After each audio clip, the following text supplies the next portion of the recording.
Iglesia, buenos días, Dios los bendiga. Nuevamente por acá, trayendo un tema para la edificación de la Iglesia de Cristo, el cual se llama los niños. Realicé este tema porque estoy muy preocupado por los niños, sobre todo los niños de los hijos de cristianos, que estamos dejando que el enemigo los envuelva, el enemigo los aparte de la verdad del Evangelio. Vámonos al texto de Marcos 10, 13 al 16. Marcos 10, 13 al 16. Dice la palabra de Dios: Jesús bendice a los niños.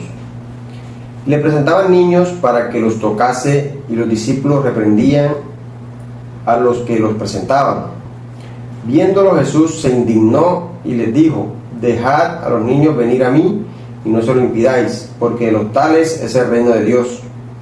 De cierto os digo que el que no recibe el reino de Dios como un niño no entrará en él.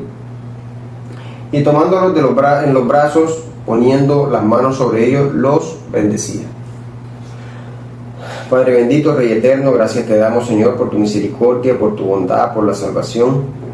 Te pedimos, Dios, en el nombre de Jesús, por los niños, Señor.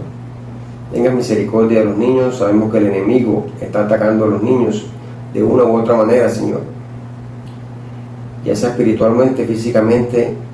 Por eso clamamos a ti, Señor, que seas tú teniendo el control, teniendo misericordia de nuestros niños, Padre.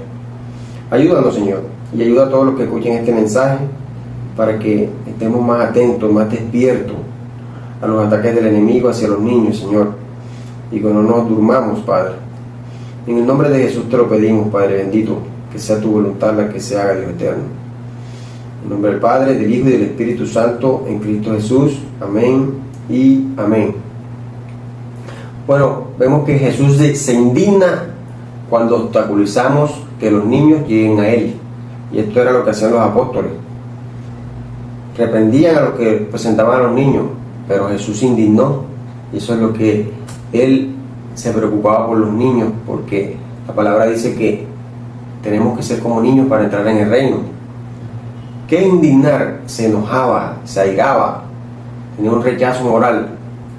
Por lo tanto, si nosotros como adultos no hacemos lo posible para que los niños conozcan el Evangelio, incurrimos en pecado. Miren lo que dice Santiago 4:17. Y es que es nuestro deber como padres, como tíos, como abuelos, que conocen el Evangelio, darle a conocer el Evangelio a los niños. Eso es lo que hacían los antiguos o los abuelos en el pueblo de Israel. Les enseñaban todas las proezas que Dios hacía o había hecho, y iban edificando a los niños con la palabra de Dios, o sea, con los hechos que ya habían vivido. Santiago 4:17 nos dice: y al que sabe hacer lo bueno y no lo hace, le es pecado. O sea, si sabemos la palabra, si conocemos la palabra, si nos edifican cada día con la palabra de Dios, eso debemos hacerlo con nuestros niños, enseñarles la palabra de Dios y corregirlos con la palabra de Dios, porque si no estamos incurriendo en pecado. Entonces la palabra niño en griego es paidión, que significa niño pequeño, infante, muchacho, inmaduro, hijito. Ese es el significado de la palabra niño en griego. El enemigo, nos hemos dado cuenta que el enemigo desea la muerte de los niños. Y traemos 3 puntos que nos hablan de eso. Cuando nació Moisés, Faraón mandó a matar a los niños. En Hechos 7, 17 al 21. Pero cuando se acercaba el tiempo de la promesa que Dios había jurado a Abraham, el pueblo creció y se multiplicó en Egipto, hasta que se levantó en Egipto otro rey que no conocía a José. Este rey, usando de astucia con nuestro pueblo, maltrató a nuestros padres a fin de que expusiesen a la muerte a sus niños, para que no se propagasen. En aquel mismo tiempo nació Moisés, y fue agradable a Dios, y fue criado 3 meses en casa de su padre. Pero siendo expuesto a la muerte, la hija de Faraón le recogió y le crió como a hijo suyo. Todo eso lo hizo Dios para cuidar a Moisés, pero vemos que mandaron a matar a los niños, a los varones. En ese tiempo eran los varones para que el pueblo de Israel no se propagase o no tomara fuerza de los varones. Y en Hebreos 11, 23 a 25,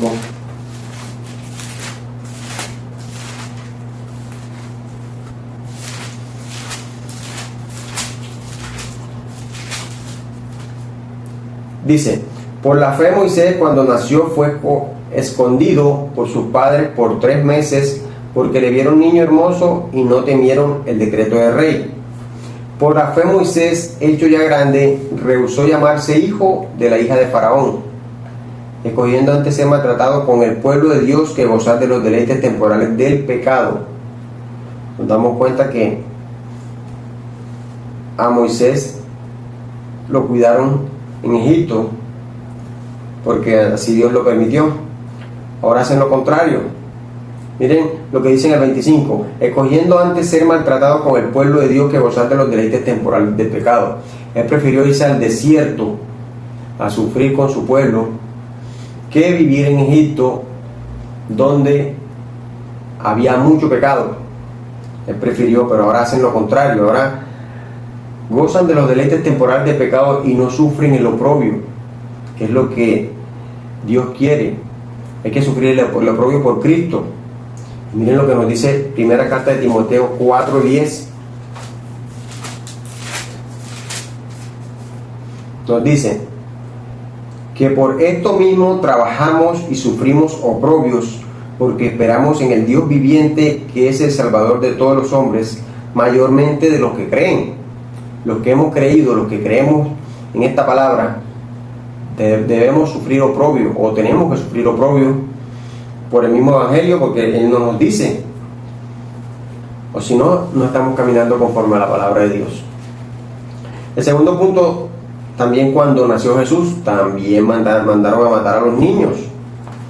Ese fue un ataque también en Mateo 2, 13 al 16. Nos dice la palabra de Dios que también mandaron a matar a los niños. Mateo 2, 13 al 16 dice: matanza de los niños. Después que partieron ellos, he aquí un ángel del Señor apareció en sueños a José y dijo: levántate y toma al niño y a su madre y huye a Egipto y permanece allá hasta que yo te diga, porque acontecerá que Herodes buscará al niño para matarlo. Y él, despertando, tomó de noche al niño y a su madre y se fue a Egipto. Y estuvo allá hasta la muerte de Herodes, para que se cumpliese lo que dijo el Señor por medio del profeta, cuando dijo: de Egipto llamé a mi hijo. De Egipto llamé a mi hijo. Dicen: Herodes entonces, cuando se vio burlado por los magos, se enojó mucho y mandó a matar a todos los niños menores de 2 años que había en Belén y en todos sus alrededores, conforme al tiempo que había inquirido de los magos. Porque le habían dicho que había nacido el rey de Israel, el Salvador del mundo, y enseguida pensó: me va a quitar el puesto, y el único rey que quería ser era él. Y entonces nos damos cuenta que también hubo matanza de los niños en esa época. Ahora en este tiempo los matan físicamente, mentalmente y espiritualmente. En los colegios, muchos colegios les enseñan mentiras y no les enseñan la verdad, que Dios hizo el mundo, que Dios hizo al hombre, inventando que el hombre vino de un mono, inventando que fue el Big Bang, que fue una explosión. Puras mentiras. Eso es lo que quiere el diablo, que la gente siga creyendo la mentira. Entonces los matan con la televisión. En la televisión no hay nada bueno prácticamente. El 90% siempre lleva un mensaje subliminal, un mensaje a pecar, incitación al pecado. El celular ahora tiene no solo a los niños, sino a los adultos, los tiene empedernidos, los tiene adictos. Y ya el cristiano ya no quiere leer la Biblia porque está en el celular todo el tiempo. Y el enemigo, eso es lo que está aprovechando con el aborto. Ahora están abortando a los niños, los están matando desde el vientre. Esa es otra forma de matar a los niños. En la pastilla del día después, esa pastilla que se toman después de las relaciones sexuales, también es una forma de matar a los niños. Con el cambio de doctrina, eso también. ¿Qué pasa? Que ahora hay ataque a los niños por donde uno menos cree. Espiritualmente, mentalmente, físicamente los están matando. Pero tú como cristiano tienes que abrir los ojos, tienes que tener conciencia y ser sabio y despertar, hacer lo posible para que los niños aprendan el Evangelio y no dejarnos engañar. La palabra nos dice en Proverbios 22:6: instruye al niño en su camino, para cuando fuere viejo no se aparte de él. Entonces nosotros debemos de instruir a nuestros niños en la palabra. Vamos a leérselo. Mira: instruye al niño en su camino, y aun cuando fuere viejo no se apartará de él. El camino de Dios, si tú lo instruyes al niño desde pequeño, le inculcas los valores, le inculcas la palabra de Dios, eso es lo que va a grabársele toda su vida. Pero si dejamos que el enemigo, que los colegios, que la sociedad los corrompa, los absorba con la mentira del enemigo, eso es lo que van a aprender. Entonces, en Mateo 11:25, mire con lo que nos dice. Mateo 11:25 dice: en aquel tiempo, respondiendo Jesús, dijo: te alabo, Padre, Señor del cielo y de la tierra, porque escondiste estas cosas de los sabios y de los entendidos y las revelaste a los niños.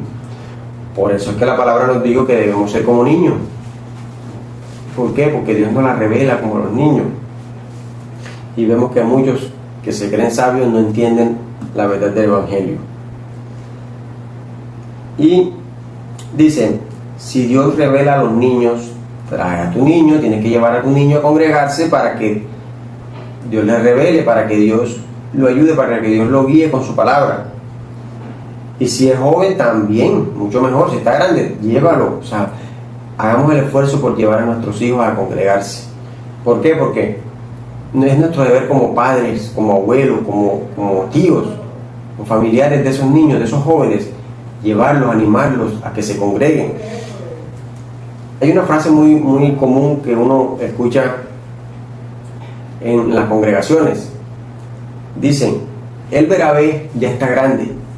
No verabé, no es porque esté grande, porque tú, yo, o de pronto muchos, no llegamos al Evangelio desde niños. Ya grandes nos predicaron, nos hablaron, y Dios tuvo la misericordia y nos bendijo con la sabiduría para aceptarle. Así tú, papá, mamá, que tienes a tu hijo ya grande, ya es joven, ya es adulto, tienes que seguir predicándole, tienes que seguir orando por él, tienes que seguir esforzándote para que llegue a los pies de Cristo. No porque ya está grande, él verá lo que hace, no, porque así como a nosotros también nos predicaron, oraron por nosotros y llegamos a los pies de Cristo ya grande, ellos también tienen ese derecho o tienen esa necesidad de llegar a los pies de Cristo. No nos apartemos de hacer lo que Dios manda, que es lo bueno, predicar el Evangelio a toda criatura. Entonces, aquí le traigo a 4 mujeres que hicieron lo posible por sus niños. Lo mejor, mire, tomemos ejemplo de estas mujeres para con los niños. Ana dedicó su hijo a Dios. En el primer libro de Samuel 1:20-28 dice: aconteció que al cumplirse el tiempo, después de haber concebido, Ana dio a luz un hijo y le puso por nombre Samuel, diciendo: por cuanto lo pedía Jehová. Después subió el varón Elcana con toda su familia para ofrecer a Jehová el sacrificio acostumbrado y su voto. Pero Ana no subió, sino dijo a su marido: yo no subiré hasta que el niño sea destetado, para que lo lleve y sea presentado delante de Jehová y se quede allí para siempre. Elcana, su marido, le respondió: haz lo que bien te parezca. Quédate hasta que lo destetes, solamente que cumpla Jehová su palabra. Se quedó la mujer y crió a su hijo hasta que lo destetó. Después que lo tuvo destetado, lo llevó consigo con 3 becerros, un efa de harina y una vasija de vino. y lo trajo a la casa de Jehová en Silo, y el niño era pequeño. Y matando el becerro trajeron al niño a Elí. Y ella dijo: oh Señor mío, vive tu alma, Señor mío. Yo soy aquella mujer que estuvo aquí junto a ti orando a Jehová. Por este niño oraba, y Jehová me dio lo que le pedí. Yo pues lo dedico también a Jehová todos los días que viva. Será de Jehová. Y adoró allí a Jehová. Miren lo que esta mujer hizo. Le pidió a Dios un hijo, Dios se lo concedió, hizo el milagro porque lo hizo con fe, orando. Y ella después le dedicó ese hijo a Jehová. Y eso es lo que nosotros debemos hacer, dedicar nuestros hijos a Dios a través del Evangelio, enseñándoles el Evangelio. Y en Lucas 2, 21 al 22.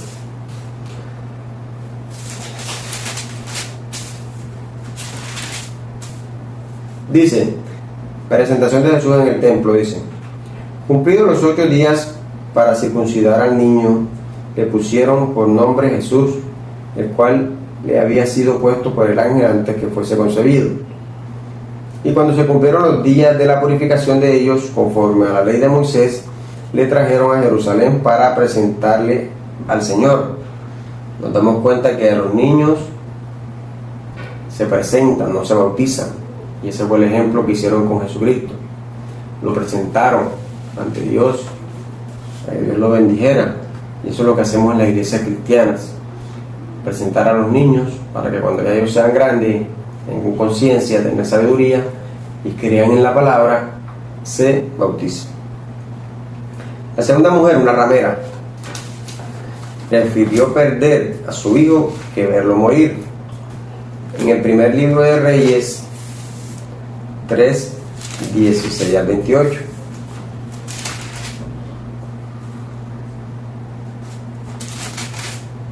Dice: sabiduría y prosperidad de Salomón. En aquel tiempo vinieron al rey 2 mujeres rameras, se presentaron delante de él. Y dijo una de ellas: ah, Señor mío, yo y esta mujer morábamos en una misma casa, y yo di a luz estando con ella en la casa. Aconteció que al tercer día, después de dar yo a luz, que ésta dio a luz también, y morábamos nosotras juntas, ninguna de fuera estaba en casa, sino nosotras 2 en la casa. Y una noche el hijo de esta mujer murió porque ella se acostó sobre él. Y se levantó a medianoche y tomó a mi hijo de junto a mí, estando yo, tu sierva, durmiendo, y lo puso a su lado, y puso al lado mío su hijo muerto.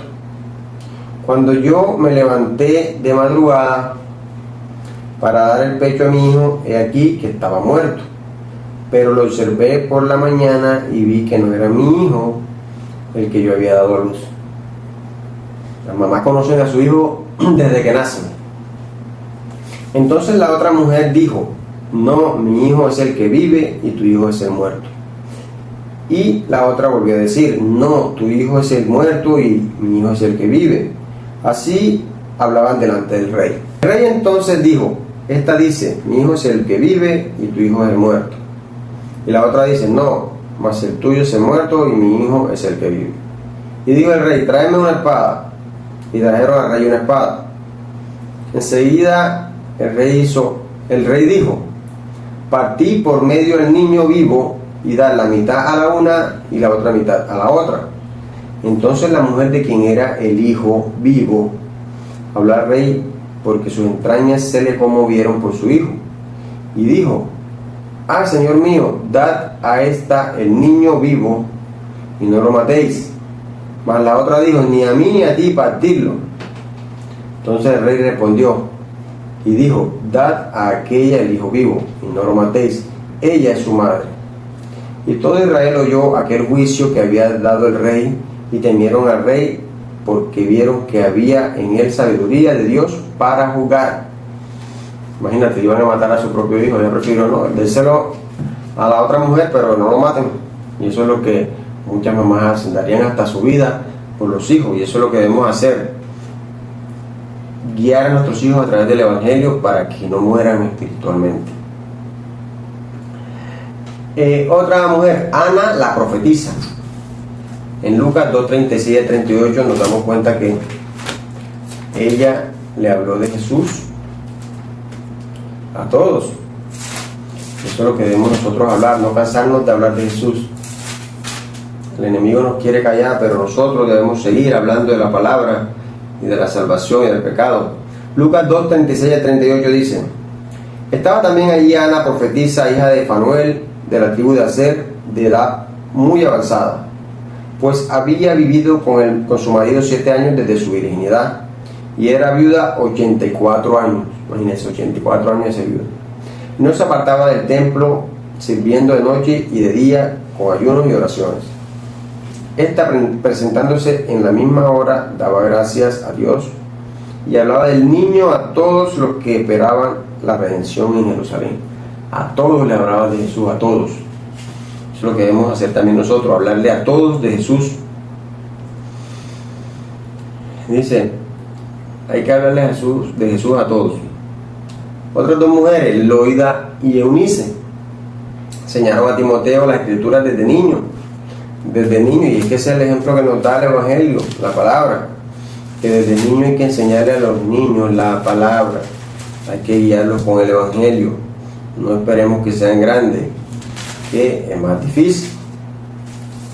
Segunda carta de Timoteo al 17, 3:15 al 17, dice la palabra de Dios: y que desde la niñez has sabido las sagradas escrituras, las cuales te pueden hacer sabio para salvación por la fe que es en Cristo Jesús. Toda la escritura es inspirada por Dios y útil para enseñar, para redarguir, para corregir, para instruir en justicia, a fin de que el hombre de Dios sea perfecto, enteramente preparado para toda buena obra. Y en segunda carta de Timoteo 1:5, aquí mismo, en el capítulo 1, versículo 5, mire lo que nos dice. Y si nombra a Eloida y a Eunice, dice: trayendo a la memoria la fe no fingida que hay en ti, la cual habitó primero en tu abuela Eloida y en tu madre Eunice, y estoy seguro que en ti también. Entonces nos damos cuenta que ellas le enseñaron a Timoteo las escrituras desde niño. Tú quieres que tus hijos sean sabios, enséñale las escrituras. Eso es lo que nos está diciendo la palabra. Tienes que enseñarle. La palabra es la que nos da la sabiduría. Entonces, para los abuelos, para las mamás, los papás que le dan a su hijo el celular y que para que no moleste, para que esté tranquilo, para que no se aburra, están haciéndole un mal. Cuando nosotros éramos jóvenes, cuando éramos niños, que no existía el celular, o que no teníamos celular, muy bien, que andábamos, jugábamos, brincábamos. Los niños no quieren hacer otra cosa sino estar en el celular. Pero si tú eres sabio y quieres que tu hijo sea sabio, no permitas que tu hijo tenga el celular como un Dios, porque quiere más el celular que otra cosa. Entonces aquí le traigo 6 deberes de los padres para con los hijos. Primer deber es enseñar, porque la palabra nos dice que debemos enseñarle la palabra de Dios a nuestros niños. ¿Por qué lo hacemos? Porque la palabra lo dice en Deuteronomio 6, 5 al 9, mire lo que nos dice: y amarás a Jehová tu Dios de todo tu corazón y de toda tu alma y con todas tus fuerzas. Y estas palabras que yo te mando hoy estarán sobre tu corazón, las repetirás a tus hijos, y hablarás de ellas estando en tu casa y andando por el camino y al acostarte y cuando te levantes, y las atarás como una señal en tu mano y estarán como frontales entre tus ojos, y las escribirás en los postes de tu casa y de tu puerta. Entonces, ¿qué nos está pidiendo la Escritura? Que les enseñemos la palabra a nuestros hijos. Nosotros como padres queremos el bien para nuestros hijos, por tanto los hijos también tienen que obedecer. Enseñémosle a obedecer, pero a través de la palabra. La palabra nos dice en Efesios 6:1, miren lo que nos dice la palabra. Efesios 6:1 dice: hijos, obedeced en el Señor a vuestros padres, porque esto es justo. Obedeced en el Señor, o sea, si lo que te pide tu papá, tu mamá, va conforme a la voluntad de Dios, hay que obedecerle. Otra cosa es que el papá quiera que haga algo malo, y ahí sí se va fuera de la voluntad de Dios. El segundo punto, guiar. Debemos guiar a nuestros hijos. El Proverbios 22:6, como ya lo leímos, instruye al niño en su camino y cuando fuere viejo no se apartará de él. ¿Tú quieres que tu hijo no se aparte del camino de Dios? Instrúyelo desde niño. Desde niño que debemos hacerlo. No esperar a que ya estén grandes, que es más difícil. Y en Isaías 38:19, mira lo que nos dice. El que vive,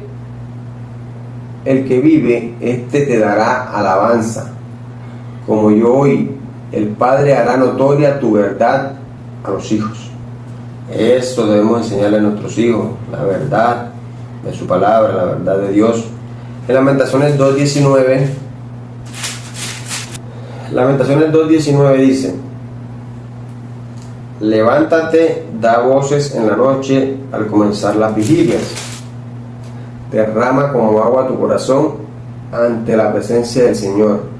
Alza tus manos a Él implorando la vida de tus pequeñitos que desfallecen de hambre en las entradas de todas las calles.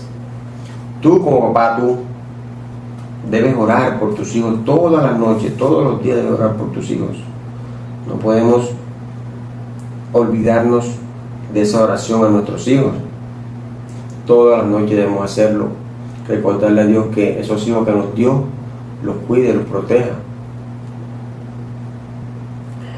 El tercer punto, proveer. Segunda carta a los Corintios 12:14.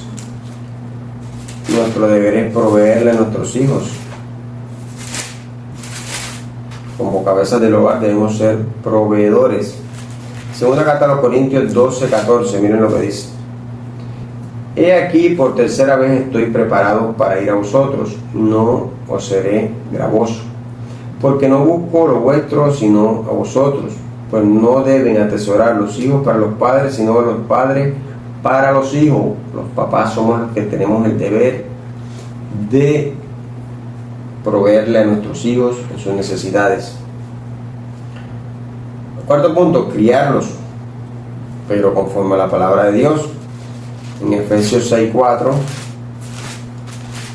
nos recuerda. Dice: y vosotros padres no provoquéis a ir a vuestros hijos, sino criarlos en disciplina y amonestación del Señor. Si usted va a disciplinarlo, va a criarlo, que sea conforme a la palabra de Dios, no conforme a tu pensamiento ni a tus deseos, sino conforme a lo que dice Dios, cómo instruirlo, cómo enseñarle, cómo hablarles. Colosenses 3:21, mira lo que nos dice también: padres, no exasperéis a vuestros hijos para que no se desalienten.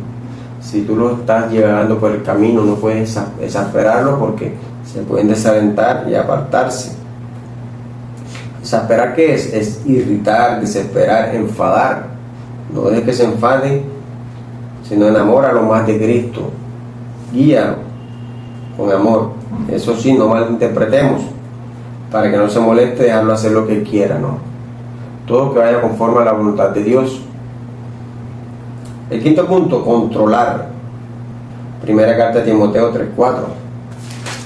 ¿Quién es que debe tener el control en el hogar? El padre, que es la cabeza, y la madre, si está sola, debe también controlar.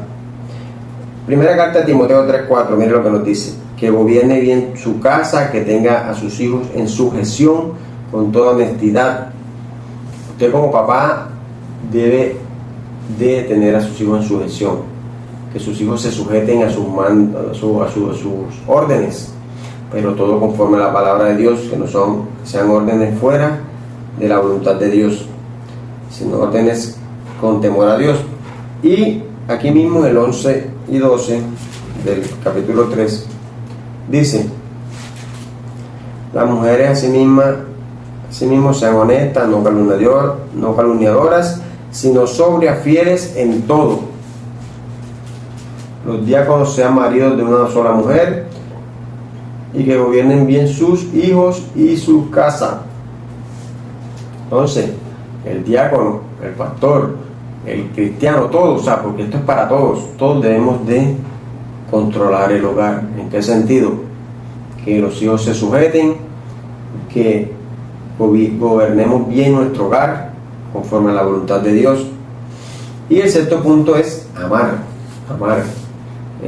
y aquello que es el principal. Tito 2, 1 al 5. Ese amor siempre que tiene que estar a flor de piel para enseñar, para redarguir, para instruir, para hacer la voluntad de Dios. Tito 2, 1 al 5 dice: enseñanza de la sana doctrina. Pero tú habla lo que está de acuerdo con la sana doctrina, que los ancianos sean sobrios, serios, prudentes, sanos en la fe, en el amor, en la paciencia.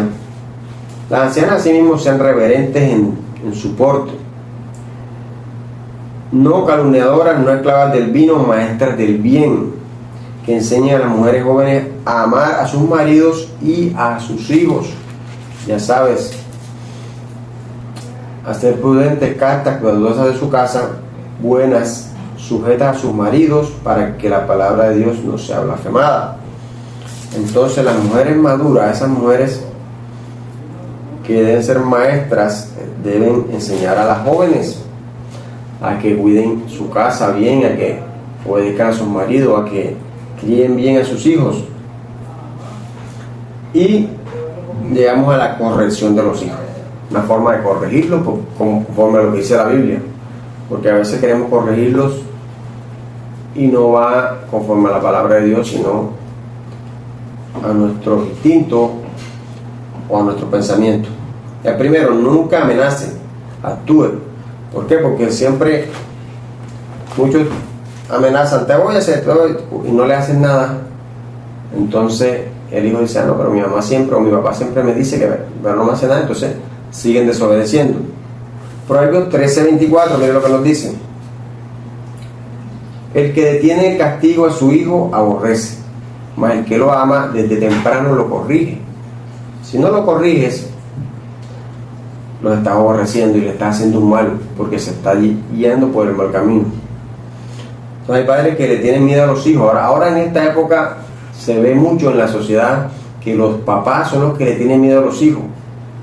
Si usted es el padre, usted es la madre, su hijo le debe tener respeto, obediencia, y no usted temor a él. Segundo punto, castígalo cuando sea necesario, por Proverbios 19, 18 al 29. Si es necesario el castigo, hay que darle el castigo. No siempre es castigo físico, también hay castigo de enseñanza. En Proverbios 19, 18 dice: 19:18, castigo a tu hijo en tanto que hay esperanza, mas no se apresure tu alma para destruirlo. No lo vas a matar pegándole, pero sí debes corregirlo o darle su correazo si es necesario. Y en el 29, Proverbios 29:15,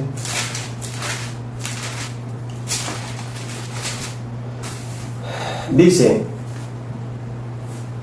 la vara y la corrección dan sabiduría, mas el muchacho consentido avergonzará a su madre. Tú, mamá, no quieres que tu hijo se avergüence. Si es necesario darle con la vara, dele con la vara, pero no se apresure tu alma a destruirlo, como lo acabamos de leer. Entonces, destruir por no castigarlo. Entonces debemos es castigarlo para que no sea tarde. El tercero, para que se le quite la necedad, Proverbios 22:15. Estos son intensos, pero si no lo corriges, no se le quita la necedad. Proverbios 22:15 dice: la necedad está ligada en el corazón del muchacho, mas la vara de la corrección la alejará de él. ¿Quiere quitar la necedad? Hay que darle con la vara si es necesario, y le evitarás la muerte espiritual. El cuarto punto nos habla en el Proverbios 23, 13 al 14, que le evitarás la muerte espiritual. Dice la palabra de Dios: no rehúses corregir al muchacho, porque si lo castigas con vara no morirá. Lo castigarás con vara y librarás su alma del Seol. Pues ahora las mamás no lo quieren pegar porque la ley dice que no pueden maltratar niños, y a usted no le pegaron cuando estaba pequeña. Entonces, si a nosotros nos corrigieron y no nos pasó nada, debemos corregirlo, pero con amor, no a destruirlo, sino a que se den cuenta que lo malo que hacen tiene sus consecuencias.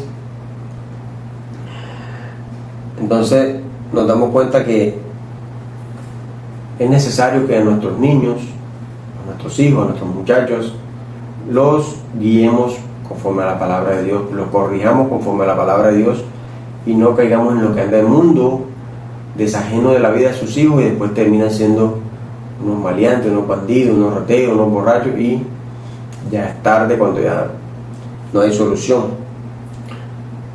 La conclusión es: la mejor herencia son los hijos en manos de Dios.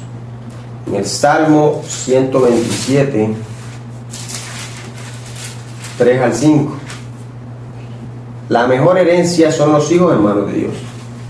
Dice la palabra de Dios: he aquí, herencia de Jehová son los hijos, cosa de estima el fruto del viento. Como saetas en mano del valiente, así son los hijos habidos en la juventud. Bienaventurado el hombre que llenó su aljaba de ellos, no será avergonzado cuando hablare con los enemigos en la puerta. Eso es lo que nos dice la palabra, que no seremos avergonzados porque nuestros hijos van a ayudarnos en algún caso.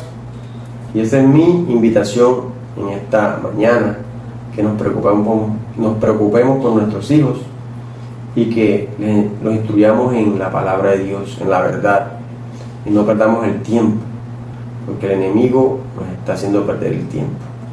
Bueno, oremos. Padre bendito, Rey del universo, Dios celestial, grande y poderoso eres, Señor.